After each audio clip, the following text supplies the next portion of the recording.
Alright, I am back. I promised you the pork pancet, I think that's how you pronounce it, P-A-N-C-I-T recipe.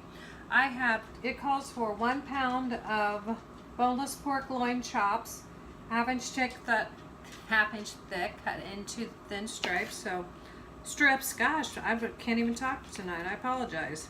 So I'm going to go ahead and cut these chops into thin strips. I have not tried this recipe before, but it sounds so good. And it's one that I can modify for my husband because it calls for 8 ounces of uncooked vermicelli or angel hair pasta. So I am going to use the Dreamfields low carb pasta. That pasta does not seem to mess with his sugar levels. We tried other pastas, like whole grain pastas and that sort of thing, and they do mess with his sugar. So, it's all a matter of trial and error. If you are a type 1 diabetic like he is, or a type 2 diabetic, you have to go with what works for you. What may raise someone's blood sugar may not raise yours. What lowers some people's blood sugars may not lower yours. So I am definitely not a doctor. I'm not even a diabetic myself. I just know that I have been cooking for my husband. We've been married for 24 years together. We've been together for 29. He has been a type 1 diabetic since he was 14. So he's dealt with it a long time. I decided, he works a full-time job, 60 to 70 hours a week.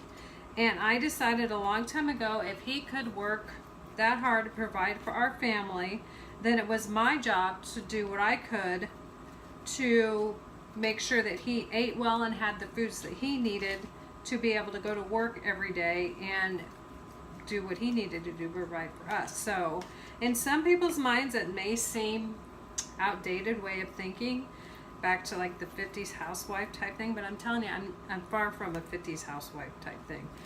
It just happens to be that I'm passionate about food, and I'm passionate about making things as healthy as I can for him to eat them.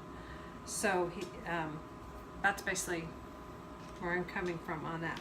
Okay, so I have all of the pork cut into thin strips. So I'm gonna go ahead and get that ready and put it in the pot. It says to make the vermicelli separate, but I'm not going to do that. I'm going to show you what I do. It's a little trick I do when I make my shrimp scampi, so I'm going to do it with this recipe too. I'm going to go ahead and brown this pork in a pot with some oil, grapeseed oil, and some garlic. And I will bring you back when I'm ready to do that. Alright, I am back. The recipe calls for 4 cloves of garlic. I'm just going to put in the amount of garlic I always put in when I'm making a recipe. We love garlic. And then it calls for some salt and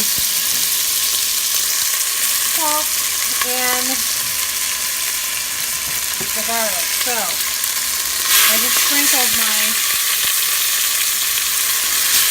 pork with salt. I didn't add quite as much as it should to. With all that garlic, you don't need that much salt.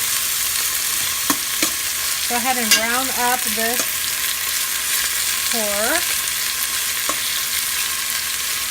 Smells really good already. I can already smell that garlic. I'm going to go ahead and let that brown up, and then I'll bring you back when I'm ready to add the next ingredient. Alright, while that pork is cooking up, I'm going to shred the cabbage. It calls for 2.5 cups of shredded cabbage. Oops, I guess it'd help if I turn it on.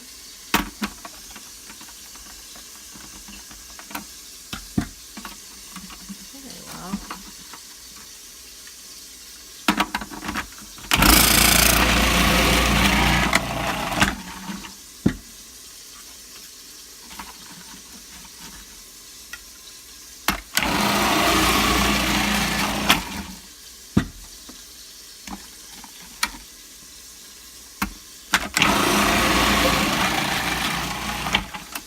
Alright, so there's our shredded cabbage. Now it also calls for, bring you over here and look at the recipe.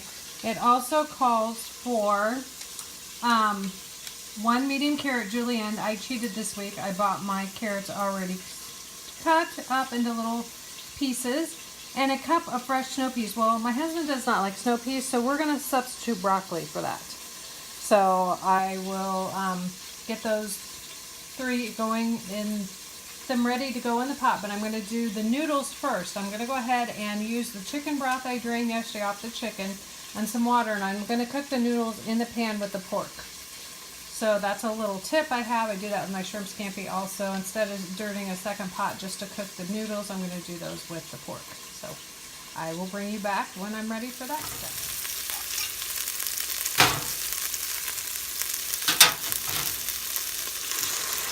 The vermicelli, the angel hair pasta in here with the chicken broth and the pork, and let it cook so it smells very good, very good. That's a little tip to if you want your pasta noodles to taste better than just plain blah noodles. Put them in with your broth and your meat and let them cook. So I told you it called for 1 julienne carrot. I already had my carrots. I bought them in a bag, already cut up this week. And then I'm going to add broccoli instead of snow peas because my husband doesn't like snow peas. And then it calls for 2.5 cups of shredded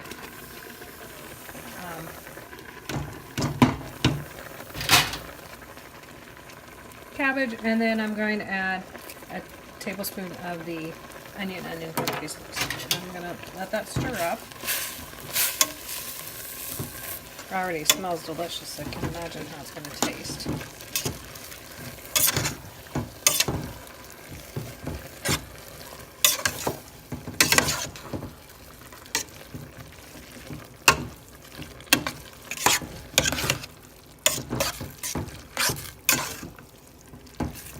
Almost all that broth has been absorbed by the noodles. That was perfect. Just gonna let this cook down for a couple minutes, and then I'll serve it up and I'll show you a picture of the finished product. If you like this video and you want to see more low carb videos, give me a thumbs up and leave your comments below, and we'll talk to you later.